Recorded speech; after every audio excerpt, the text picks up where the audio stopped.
વિદ્યાર્થી મિત્રો, chapter number 7 પ્રાણીઓમાં રચનાકીય આયોજન.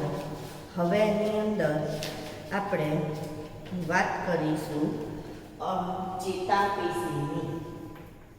પ્રાણીઓમાં રચનાકીય આયોજન. હવે વાત આવે છે ચેતાપેશી. તો ચેતાપેશી જે છે એ ઉર્મી વેગના વહન સાથે સંકળાયેલી પેશી છે. શેના વહન સાથે સંકળાયેલી છે? ઉર્મી વેગ, અથવા તો જેને આપણે સંવેદના તરીકે ઓળખીએ છીએ. તો સંવેદના એટલે એક ભાગેથી જે ચેતાઓ છે એ ઉર્મી વેગને ગ્રહણ કરે છે, શરીરના કોઈ એક અંગેથી ગ્રહણ કરે અને મગજ સુધી લઈ જાય છે. ત્યારબાદ મગજ એનો જવાબ આપે છે અને એ ઉર્મી વેગ અથવા તો એ આપણને સંદેશો આપણા પ્રતિચારી અંગ સુધી પહોંચતો કરે છે. તો એના માટે આ ચેતાકોષો સળંગ ગોઠવાય છે અને એક માર્ગ રજૂ કરે છે અથવા માર્ગ તૈયાર કરે છે, જે જોડાવાથી ચેતાપેશીનું નિર્માણ થાય. હવે ચેતાપેશીનો જો રચનાત્મક અને ક્રિયાત્મક એકમ જોઈએ, જેમ આપણે કહીએ છીએ કે સજીવનો રચનાત્મક અને ક્રિયાત્મક એકમ કયો, તો તમે કહેશો કોષ. તો એવી જ રીતના ચેતાપેશીનું રચનાત્મક અને ક્રિયાત્મક એકમ એટલે ચેતાકોષ. કયો? ચેતાકોષ. હવે જો આપણે ચેતાકોષની રચના જોઈએ તો ચેતાકોષની રચનામાં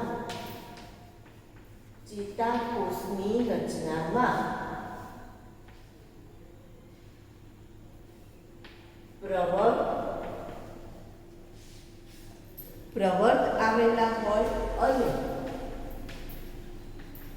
કોષકાય આવેલું હોય છે. હવે જે પ્રવર્ગ છે એ બે પ્રકારના છે. અક્ષતંતુ, જેને ચેતાક્ષ તરીકે પણ આપણે ઓળખી શકીએ છીએ, અને શિખા તંતુ. તો જો આપણે કોઈ પણ ચેતાકોષની આકૃતિ દોરીએ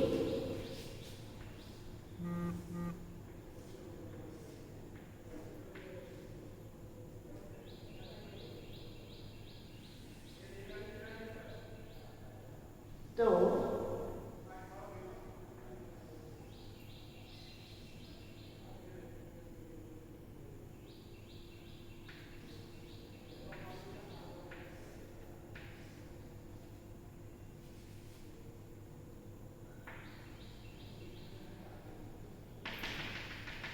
આ રીતની આકૃતિ આપણને જોવા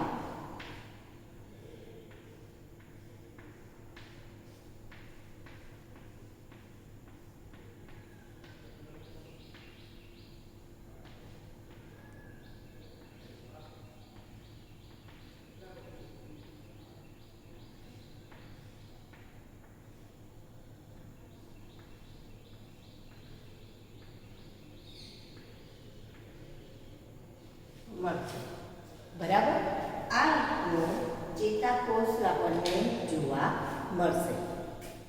હવે જો આની અંદર આપણે વાત કરીએ તો સૌથી પહેલા આપણે કહ્યું કોષકાય.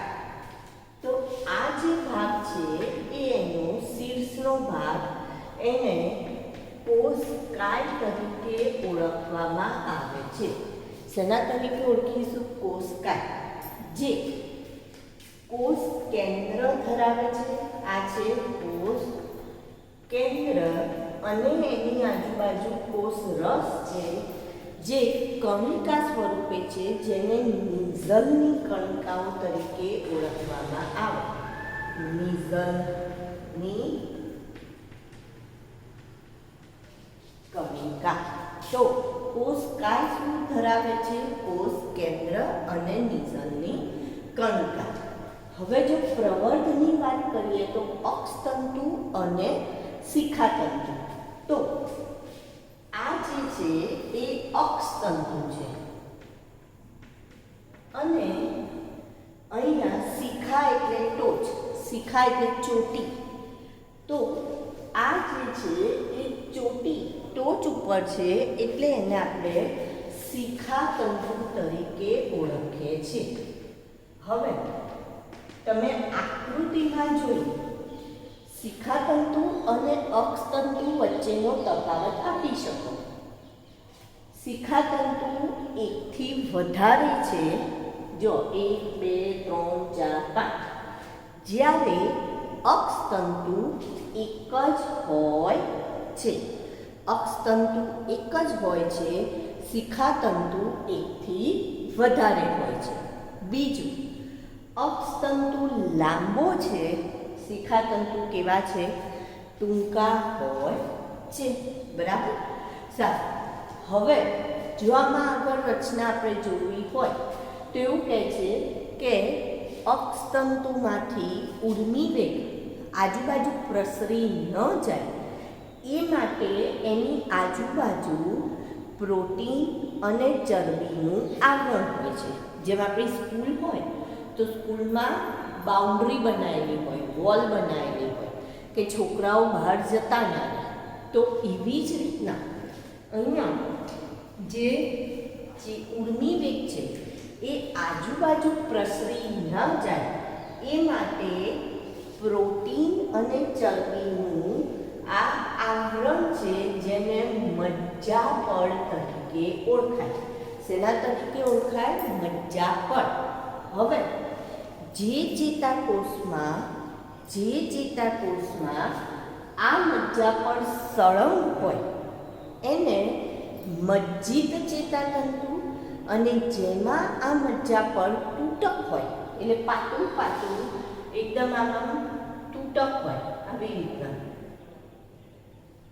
તો એવા ચેતાકોષને અમજ્જિત ચેતાતંતુ કહેવાય.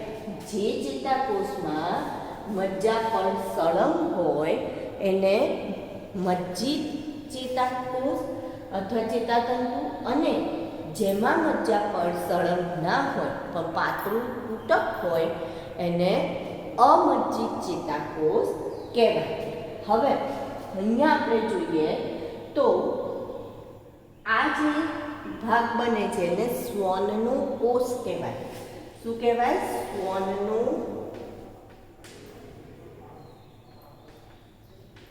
કોષ. અને જો બે સરખા જ દોરેલા છે, એવું નથી કે એક નાનું એક મોટું. અને એની વચ્ચે જે ખાંચ પડે છે એને રેનવીયરની ગાંઠ કહેવાય. રેનવીયરની ગાંઠ. અને અહીંયા નીચે ચેતાંક આવેલા હોય અથવા ચેતાક્ષ આવેલા હોય, જ્યાં આ જે છે એને ચેતોપાગમીય ગાંઠ તરીકે ઓળખવામાં આવે છે. શેના તરીકે ઓળખાય? ચેતોપાગમીય ગાંઠ. હવે બે ચેતાકોષ, આની નીચે બીજો ચેતાકોષ પણ આ રીતના ગોઠવાયેલો હોય.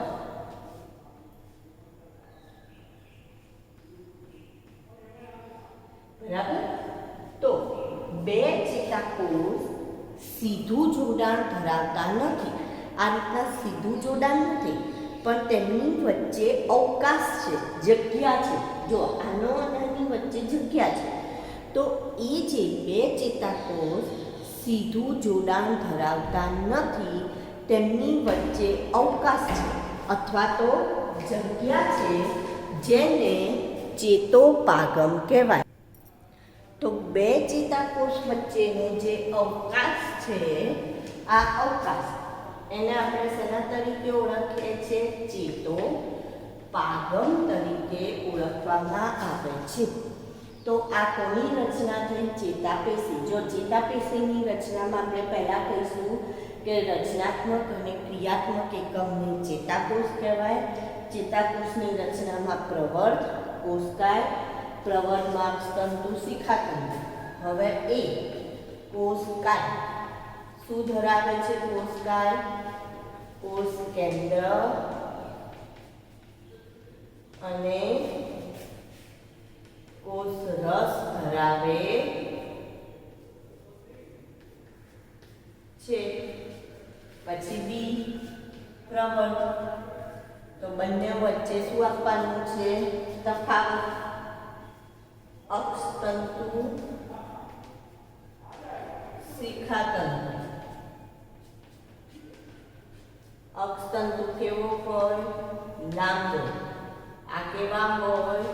ટૂંકા. અક્ષતંતુ એક જ, એકથી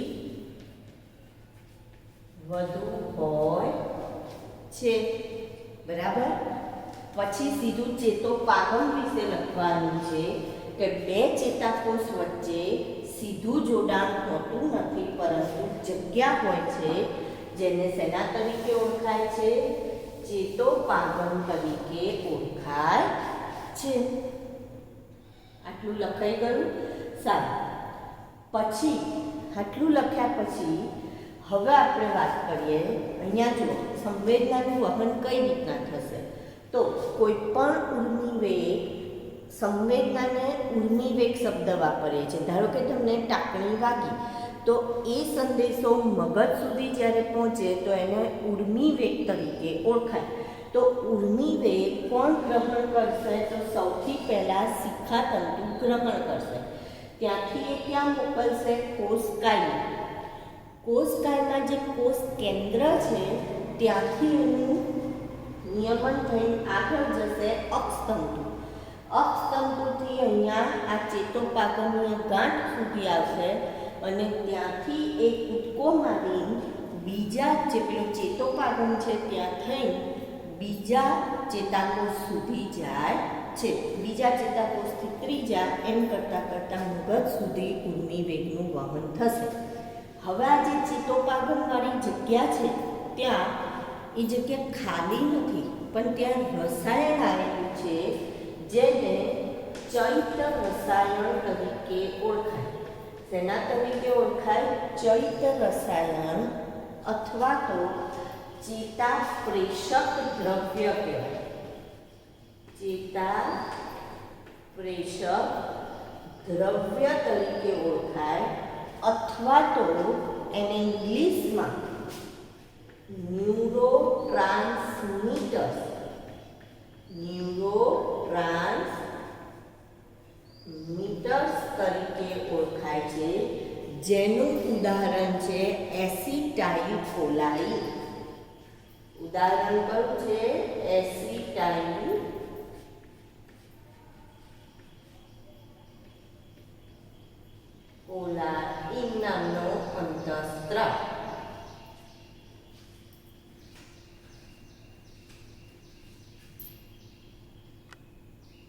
તો ચેતાપેશીની વાત આપણે અહીંયા પૂરી થઈ. તો પ્રાણી પેશી જે આપણે વાત કરી ગયા, 4 પ્રાણી પેશીની વાત કરી.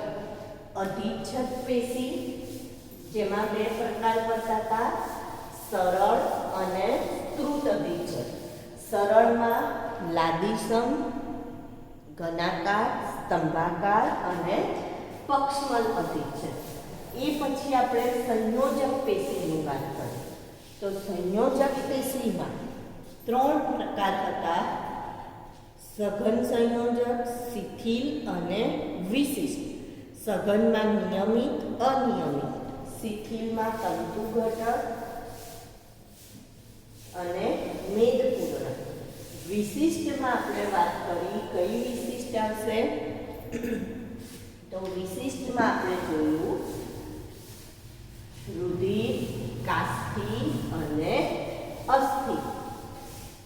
ત્યાર પછી આપણે સ્નાયુ પેશી. તો સ્નાયુ પેશીમાં કઈ કઈ પેશી હતી? તો હૃદ સ્નાયુ પેશી, રેખિત અને અરેખિત સ્નાયુ પેશી વિશે વાત કરી ગયા. હવે ત્યાર પછી ચેતાપેશી, તો એમાં ચેતાકોષની વાત કરી ગયા રચનાની. હવે આપણે પ્રાણી વિશેની વાત આવે છે. પ્રાણીઓની અંતસ્થ રચના વિશેની વાત આવે છે. તો સૌથી પહેલા અળસિયા વિશેની આપણે વાત આવશે. અળસિયાની અંતસ્થ રચનામાં આપણે જોઈએ તો અળસિયાને અપૃષ્ઠવંશી પ્રાણી છે.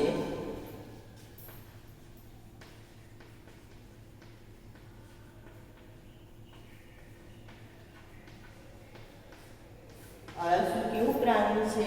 અપૃષ્ઠવંશી. જો એનો સમુદાય લઈએ આપણે, અળસિયાનો સમુદાય, તો કયા સમુદાયનું છે? નુપુરક. કયો સમુદાય? નુપુરક સમુદાય. જો એનું વૈજ્ઞાનિક નામ લઈએ તો છે પેરિટીમા પોસ્થુમા. આ એનું શું છે? વૈજ્ઞાનિક નામ. અંગ્રેજી નામ લઈએ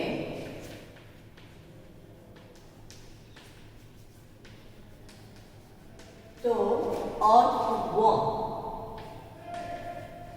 અર્થવોર્મ,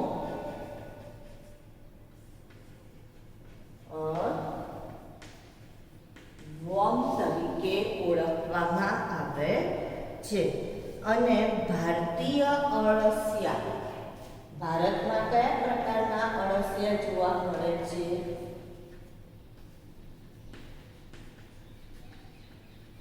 તો એક છે પેરિટીમા પ્રકારના અળસિયા, આવી જાતિ એની જોવા મળે છે, પ્રજાતિ પેરિટીમા. અને બીજી છે લુમ્બ્રિક્સ.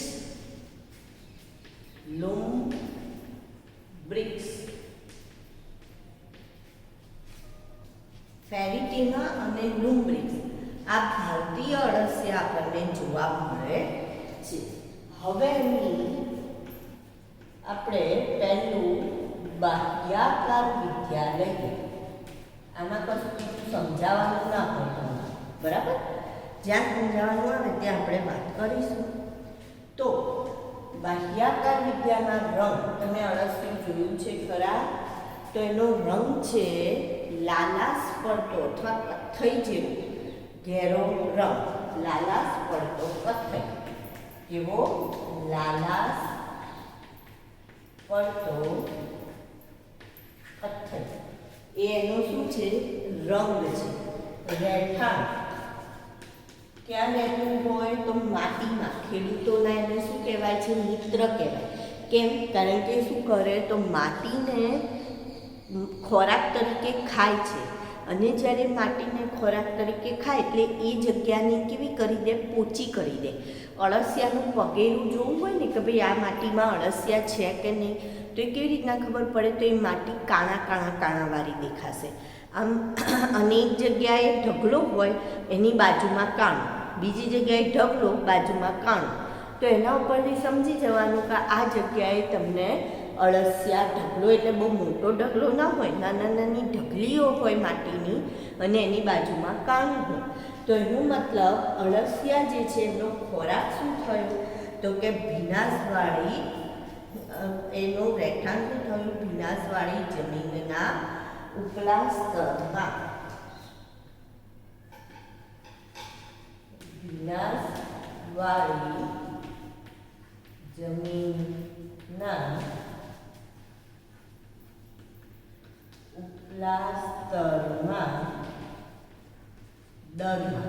બરાબર? ઉપલું સ્તર હોય ત્યાં દર બનાવીને એ દરમાં એ લોકો રહેતા હોય છે. એમનું રહેઠાણ થયું. આકાર જોઈએ તો નળાકાર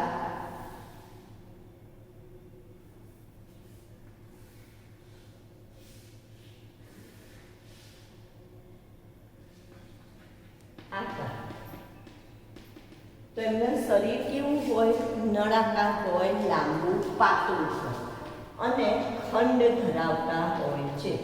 નળાકાર, લાંબુ, પાતળું અને શરીર ઉપર શું ધરાવે છે? ખંડ. લગભગ 100 થી લઈને 120 જેટલા ખંડ ધરાવે છે. કેટલા? 100 થી લઈને 120 જેટલા ખંડ ધરાવે છે. હવે એની આ જે બાહ્યાકાર વિદ્યા છે એની અંદર એની શરીર રચના સમજીએ તો એના શરીરને 2 ભાગમાં વહેંચેલું છે, પૃષ્ઠ અને વક્ષ રેખા. પૃષ્ઠ એટલે જે પીઠનો ભાગ, આપણી આ જે પીઠનો ભાગ છે એને પૃષ્ઠ કહેવાય અને વક્ષ એટલે આગળનો ભાગ. તો અળસિયામાં પણ પૃષ્ઠ, હવે અળસિયું તો નળાકાર છે તો એમાં તમને પૃષ્ઠ ભાગ કયો અને વક્ષ ભાગ કયો કેવી રીતના ખબર પડે?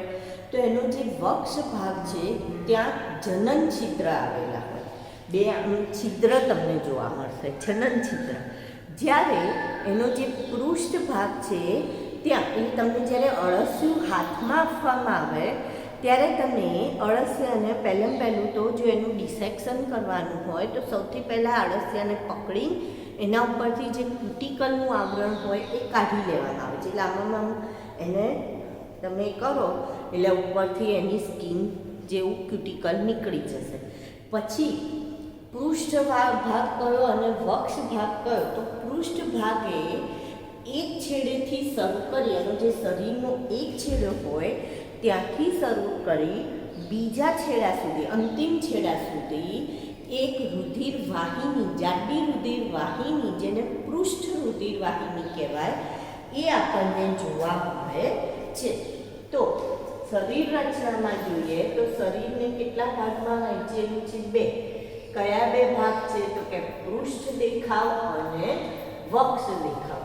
વક્ષ ભાગની ઓળખ કોના દ્વારા થશે? જનન છિદ્ર દ્વારા ઓળખ થશે. અને પૃષ્ઠ ભાગની ઓળખ કોના દ્વારા થશે? તો પૃષ્ઠ રુધિર વાહિની દ્વારા ઓળખ થાય છે. બરાબર? પૃષ્ઠ ભાગની ઓળખ કોના દ્વારા થશે? તો પૃષ્ઠ રુધિર વાહિની. અને વક્ષ ભાગની ઓળખ વક્ષ રુધિર વાહિની જનન છિદ્ર દ્વારા થાય છે. હવે ત્યાર પછી જો ખંડ નંબર 1 જોઈએ. હવે એનું શરીર આપણે શું કીધું? શરીર 1 થી 100 થી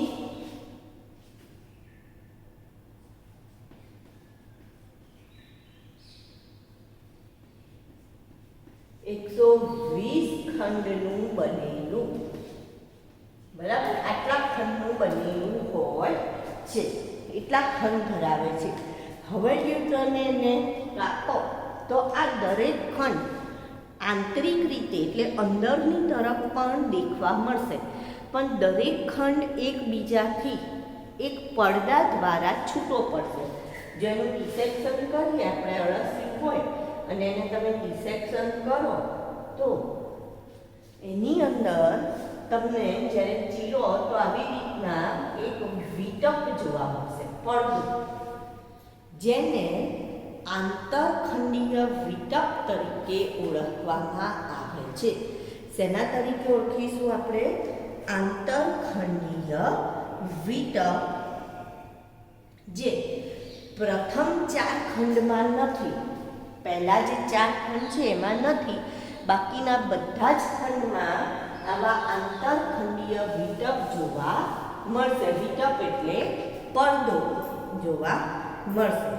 હવે ખંડ નંબર 1 એને પરિતુંડ કહેવાય, જેને મુખ અને મુખાગ્રનો સમાવેશ થાય. હવે એનું શરીર જે ખંડમાં વહેંચાયેલું છે એમાં ખંડ 1 એને શેના તરીકે ઓળખીએ છીએ આપણે? પરિતુંડ. જ્યાં કયો ભાગ આવેલો છે? તો કે મુખનો ભાગ આવેલો હોય છે. અળસિયાનું શું આવેલું હોય છે? મુખનો ભાગ, જેને આપણે શેના તરીકે ઓળખીએ છીએ? પરિતુંડ તરીકે ઓળખીએ છીએ. હવે મુખની નીચે મુખાગ્ર. હવે એનું મુખાગ્ર એ રીતના આમ છાજલી જેવી રચના કરશે કે જેથી માટીને એ છીણી શકે. માટીને શું કરશે? છીણશે.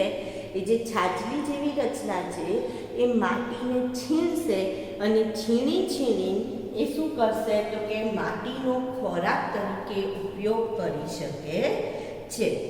ત્યાર પછી જે એના 14 થી 16 નંબરનું ખંડ છે, 1 થી 13 ખંડ એ પ્રવલયિકા પ્રદેશ તરીકે ઓળખીશું. 1 થી 13 ખંડને આપણે શેના તરીકે ઓળખીએ છીએ?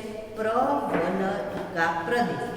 તો પ્રવલયિકા પ્રદેશનો મતલબ શું થાય? તો પ્રવલયિકાનો મતલબ થાય કે વલયિકાથી પહેલાનો ભાગ. હવે 14 થી 16 નંબરનો જે ભાગ આવે છે, ખંડ નંબર 14 થી 16. કયો ખંડ? 14 થી 16. ત્યાં ગ્રંથિઓનો ઘેરો પટ્ટો છે. આમ જાડી જાડી ગ્રંથિ છે. ધારો કે ના હોય તો આમ જાડો જાડો પટ્ટો છે કે જે તરત જ તમારું ધ્યાન દોરી શકે છે. તો 14 થી 16 નંબરનો જે ભાગ છે એને વલયિકા પ્રદેશ કહેવામાં આવે છે. શેના તરીકે ઓળખીશું? વલયિકા પ્રદેશ. અને કેમ એને વલયિકા પ્રદેશ કહેવાય છે? કારણ કે ઘેરો ગ્રંથિમય ભાગ છે. ગ્રંથિમય પેશીનો પટ્ટો છે. એ શું છે? ગ્રંથિમય પેશીનો પટ્ટો.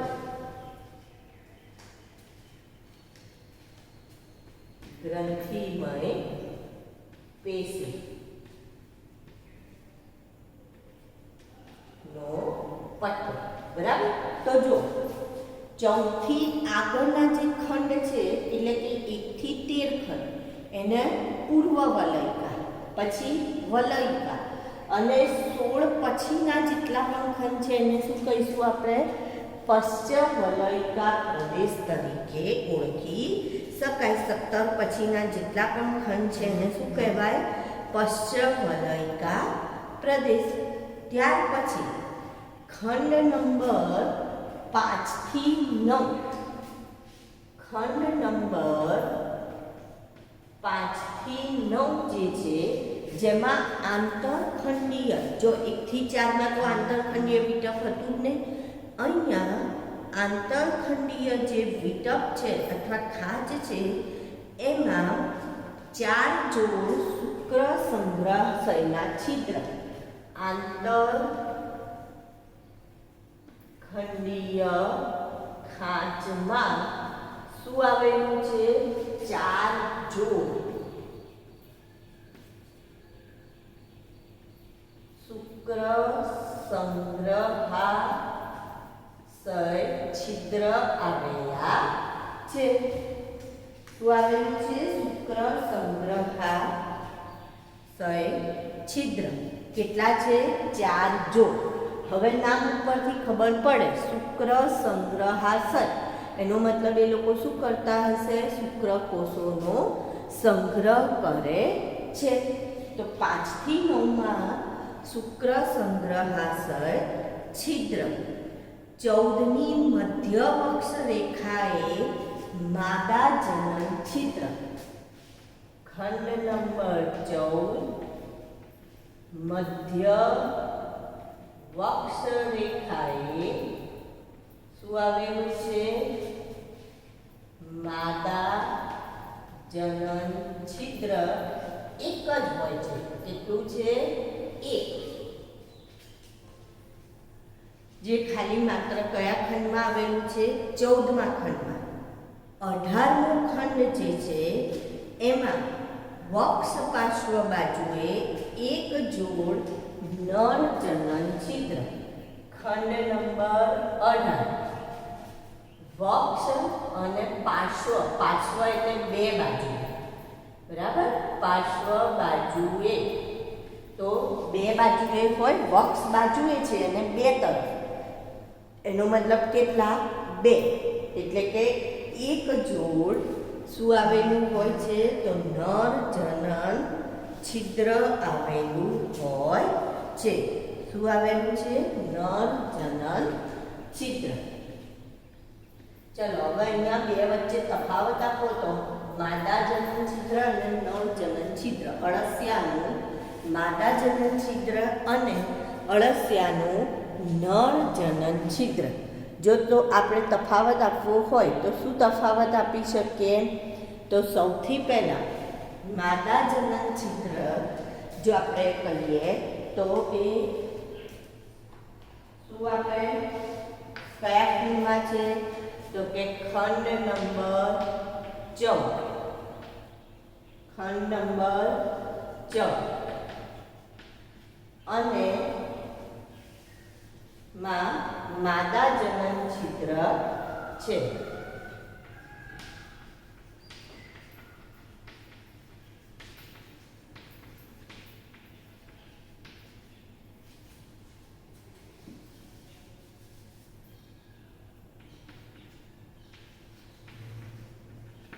અને ખંડ નંબર 18 માં શું આવેલું છે? તો કે નર જનન છિદ્ર આવેલું છે. બરાબર. સારું. બીજો તફાવતનો મુદ્દો આપવો હોય તો શું આપી શકાય? તો આ મધ્યવક્ષ રેખાય છે, આ વક્ષ પાર્શ્વ બાજુએ છે. ત્રીજું, માદા જનન છિદ્ર એક જ છે, નર જનન છિદ્ર એક જોડ હોય છે. કેટલું છે? 2. એક જોડનો મતલબ કેટલા થાય? 2 આવેલા હોય છે. હવે આની અંદર જે દરેક ખંડ છે એના મધ્યમાં પ્રથમ, છેલ્લા અને વલયિકા સિવાયના દરેક ખંડ, જો પ્રથમ ખંડ, છેલ્લો ખંડ અને વલયિકા સિવાયના પ્રથમ, છેલ્લા અને વલયિકા સિવાયના ખંડમાંથી એસ આકારનું એસ આકારના વજ્રકેશ નીકળે છે. શું હોય છે? કાઇટિનયુક્ત વજ્રકેશ માંથી એસ આકારના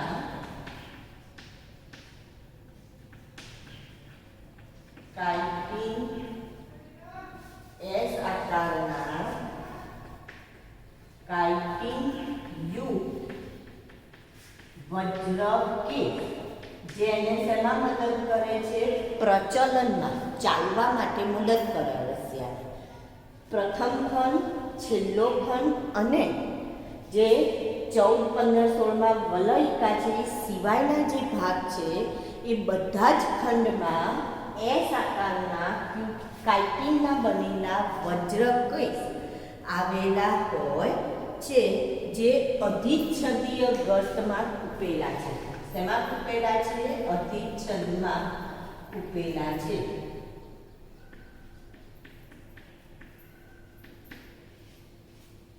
બરાબર. જે ક્યાં આવેલા છે? અધિચ્છદીય ગર્તમાં આવેલા હોય છે. તો આ વજ્રકેશ એને શેમાં મદદ કરે છે? તો કે એને પ્રચલનમાં મદદ કરે છે. શેમાં મદદ કરશે? પ્રચલન.